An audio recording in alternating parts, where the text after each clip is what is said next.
శ్రీమాత్రే నమః.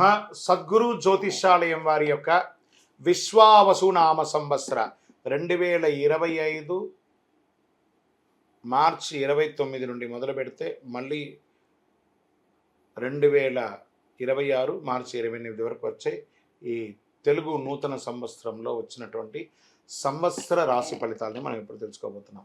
ప్రతి ఒక్కరికి ఏముంటుందంటే, గురుగారు నాకు ఎలా ఉండబోతుంది ఈ సంవత్సరం, నాకు ఆరోగ్యం ఎలా ఉంటుంది, నాకు ఐశ్వర్యం ఎలా ఉంటుంది, నా వ్యాపారం ఎలా ఉంటుంది, నాకు ఉద్యోగం ఎలా ఉంటుంది, నాకు అసలు ఉద్యోగం వస్తుందా రాదా, నాకు వివాహం అవుతుందా అవదా, నాకు సంతానం కలుగుతుందా కలగదా, నా వ్యాపారం అభివృద్ధి అవుతుంది, నేను విదేశాలకి వెళ్తానా వెళ్ళనా, ఎన్నో ప్రశ్నలతో కూడినటువంటి ఆ ప్రశ్నలకు సమాధానమే ఈ గోచార గ్రహస్థితి.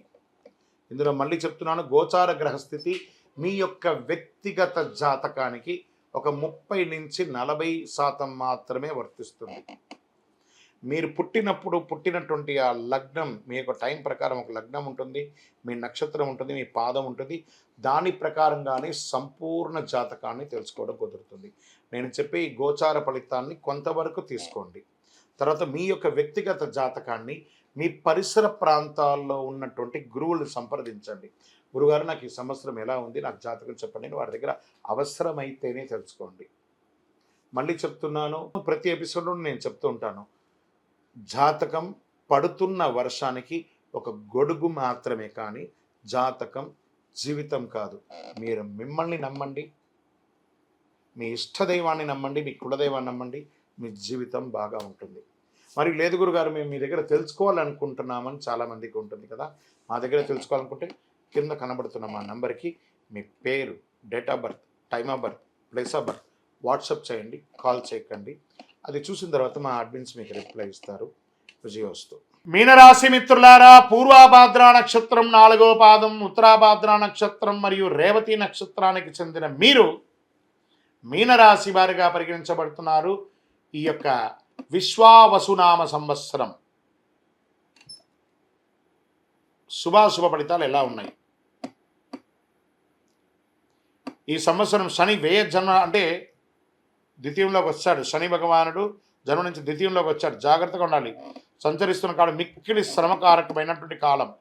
ఆరోగ్య లోపాలు, శస్త్రచికిత్స, బంధు వైర్యములు, గృహచిత్రములు, వృధా వ్యయములు కలుగుతుంది. వ్యవసాయములందు చిన్న చిన్న నష్టములు, మానసిక అశాంతి, ఆందోళన, వృధా వాదనలు చోటు చేసుకుంటాయి. తేజోహాని, మతిభ్రంశం, భయం, అన్ని రకాలుగా ఇబ్బంది అవుతుందని కూడా చెప్పడం జరుగుతుంది. శని బలం ఎక్కువగా ఉండొచ్చు, అంత బాధ ఉండకపోవచ్చు. కార్తీక మార్గశిరంలో ఎందు మాత్రమే గురువు పంచమ రాశిలో సంచరించడం వలన శుభం. అందుచే కొంతవరకు పరిస్థితులు అనుకూలించడంతో పాటు పుత్రవృద్ధి, సృజన ప్రవృద్ధి, ప్రభు అనుకూలత కదా. గురు భగవానుడు యోగిస్తున్నాడు. మిగిలిన సమయంలో తృతీయ చతుర్థ రాశుల్లో సంచరించడం వల్ల శ్రమ అధికంగా ఉంటుంది. ఉద్యోగ భంగం, వృధా వైర్యం ఇవన్నీ కూడా జరుగుతుంది. ప్రారంభమైన 2 మాసంలో జన్మరాహువు సప్తకేతువు అయినందున భార్యపుత్రాది సృజన విరోధములు, ఇవన్నీ కూడా జాగ్రత్త పడాలి. మీనరాశి మిత్రులకి ఈ సంవత్సరం చాలా చాలా చాలా చాలా చాలా జాగ్రత్తగా ఉండవలసినటువంటి సమయం. తప్పదు. ఆరోగ్య లోపం ఎత్తగానే మళ్ళీ చెప్పడం జరుగుతుంది. ఆరోగ్యం గురించి మల్టిపుల్గా చెప్పడం జరుగుతుంది. వైశాఖ బహుళ నుండి ద్వాదశ రాహువు షష్టమ కేతు అయినందున లాభం వస్తుంది, జయం ప్రోత్సాహం కలుగుతుంది. శ్రావణ భాద్రపద మాఘమాసంలో యందు కొన్ని పనులు నెరవేరుతాయి. దీన్ని నక్షత్ర ప్రకారంగా తీసుకుంటే ఇప్పటివరకు రాశి ప్రకారంగా వ్యాపారస్తులకి మిశ్రమం, ఉద్యోగస్తులకి మిశ్రమం, కళాకారులకి యోగం, printing and technology and media వాళ్ళకి చాలా అద్భుతం. అరే ఇక్కడ బాగాలేదండి, ఇక్కడ ఉంటుంది, అలా చెప్పడం జరుగుతుంది. సర్వీస్ సెక్టార్లో ఉన్న వాళ్ళకి ప్రెషర్స్, ఐటీ రంగం వారికి మిశ్రమం, వివాహాది శుభకార్యాలకి కాస్త చాలా కష్టం మీద గట్టెక్కారు. ఉద్యోగం లేని వారికి ఉద్యోగమే లేకపోతే ఏదో ఒక ఉద్యోగం వస్తుంది కదా, వచ్చిన ఉద్యోగాన్ని వదులుకోకండి, జాయిన్ అవ్వండి, అట్లీస్ట్ ఫ్రీ అవ్వండి మెంటల్గా. ఇది మీకు బాగుంటుంది. అన్నిటికంటే మీ యొక్క వ్యక్తిగతమైనటువంటి కాస్మెటిక్స్ అవన్నీ వాడుతుంటారు చూసారా, మీ శరీరానికి కావాల్సినవని, అవన్నీ జాగ్రత్తగా వాడండి. దానివల్ల రియాక్షన్ వచ్చి మీ స్కిన్ మీద ప్రాబ్లం పడే అవకాశాలు ఉన్నాయి. ఓవరాల్గా గం గణపతి నమః. నోరు కంట్రోల్గా పెట్టుకోండి, అన్ని బాగుంటుంది. నక్షత్ర పరంగా తీసుకుంటే పూర్వభాద్ర వారికి సంవత్సర ఆరంభం నుండి వైశాఖ పూర్వార్థం వరకు, తిరిగి భాద్రపద బహుళం నుండి మాఘ పూర్వార్థం వరకు జన్మ నక్షత్రంలో శని, సంవత్సర ఆరంభం నుండి కార్తీక బహుళం వరకు జన్మ నక్షత్రం నందు రాహు సంచరిస్తున్నాడు. ఉత్తరాభాద్ర వారికి వైశాఖ బహుళం నుండి భాద్రపద బహుళం వరకు జన్మ నక్షత్రం నందు శని సంచరిస్తున్నారు.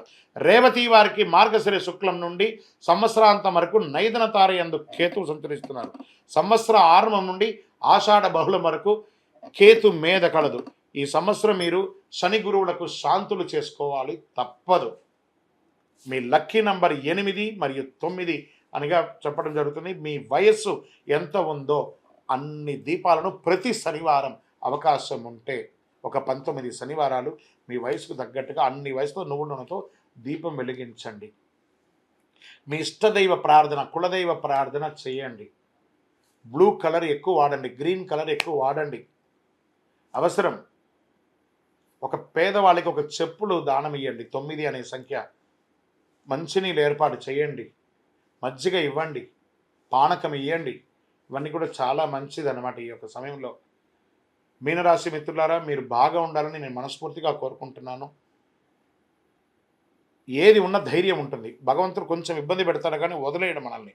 కాబట్టి జాగ్రత్తగా ఉండండి. ప్రతి దాంట్లోనూ అప్రమత్తంగా ఉండాలి. అందులోనూ ఆర్థికమైనటువంటి లావాదేవీలు వచ్చేటప్పుడు, సంతకాలు పెట్టేటప్పుడు, డాక్యుమెంట్ చేసేటప్పుడు, లేదా ఇవన్నీ జాగ్రత్తగా. కోర్టు కేసుల వ్యవహారాల్లో మిశ్రమ ఫలితాలు కనబడుతున్నాయి. కాబట్టి అన్ని రంగాల్లోనూ జాగ్రత్త, జాగ్రత్త, జాగ్రత్త. ఇవన్నీ తొలగడానికి ప్రార్థన చేస్తాం భగవంతుణ్ణి. మీరు కూడా ప్రార్థన చేయండి. అతి శక్తివంతమైనటువంటి ఈ కరుంగాళిమ్మాలను ధరించండి. ఆయురారోగ్య ఐశ్వర్య భోగభాగ్యాలను పొందండి. ద్వాదశ రాసుల్లో ఉన్నటువంటి మీరు ఆయురారోగ్య ఐశ్వర్య భోగభాగ్యాలతో ఉండాలని అఖిలాండ కోటి బ్రహ్మాండ నాయకుడు శ్రీ ధర్మశాస్త్ర అయ్యప్ప స్వామి వారిని సదా సర్వకాల సర్వావసరద్దు మీకోసం, మీ క్షేమం కోసం ప్రార్థన చేస్తున్నా. మీరు తిరుపతికి వచ్చినప్పుడు మన అయ్యప్ప స్వామి వారి 18 అవతారముల దేవాలయం జీవకోన తిరుపతిలో ఉంటుంది. రైల్వే స్టేషన్ నుండి, బస్టాండ్ నుండి 3 కిలోమీటర్ల దూరంలో. ఒక్కసారి పుట్టినందుకు ఒక్కసారైనా అందులో అడుగు పెట్టండి. అందులో 27 నక్షత్రాలను కూడా ప్రతిష్ఠ చేయబోతున్నాం త్వరలో. మీరు వచ్చి దర్శనం చేసుకోండి. మీ యొక్క దోషాలన్నీ తొలగి ఆనందంగా ఉండండి. ప్రేక్షక మిత్రులకి విశ్వావసునామ సంవత్సర ఉగాది శుభాకాంక్షలు. మా యొక్క ఛానల్ చూస్తున్నటువంటి ప్రతి ప్రేక్షక మిత్రులందరూ కూడా, మీరందరూ కూడా ఈ విశ్వావసు నామ సంవత్సరం అద్భుతమైనటువంటి ఫలితాలు పొందాలని, మరియు రాజా రామచంద్ర స్వామి వారి యొక్క కళ్యాణం కూడా అద్భుతంగా జరగాలని, ఇంతింతై వటుడింతై అన్నట్టుగా మీ యొక్క జీవితంలో ఎన్నో ఆనందాలు కలగాలని మనస్ఫూర్తిగా ప్రార్థన చేస్తూ శుభాకాంక్షలు తెలుపుతున్నాం. మా ఛానల్ చూస్తున్నటువంటి ప్రేక్షక మిత్రులందరూ కూడా ఒక్కసారి, కొత్త సంవత్సరం కదా, మా ప్రోగ్రాంకి ఒక లైక్ చేయండి, సబ్స్క్రైబ్ చేయండి, ఇతరులకు షేర్ చేయండి. పక్కన ఒక గంట గుర్తు. పూజతోనే ప్రారంభం కదా, ఉగాది పూజనే, రామచంద్రస్వామి పూజనే. కాబట్టి గంటతో ప్రారంభించి సాధిద్దాం. పక్కన ఉన్న గంట గుర్తును కూడా గుర్తి అలా క్లిక్ చేసేసేయండి. చాలా అద్భుతమైనటువంటి విషయాలంతా కూడా మీ అలా క్లిక్ క్లిక్ క్లిక్ క్లిక్ అని వచ్చేస్తుంది మీ దగ్గరికి. నమస్కారం.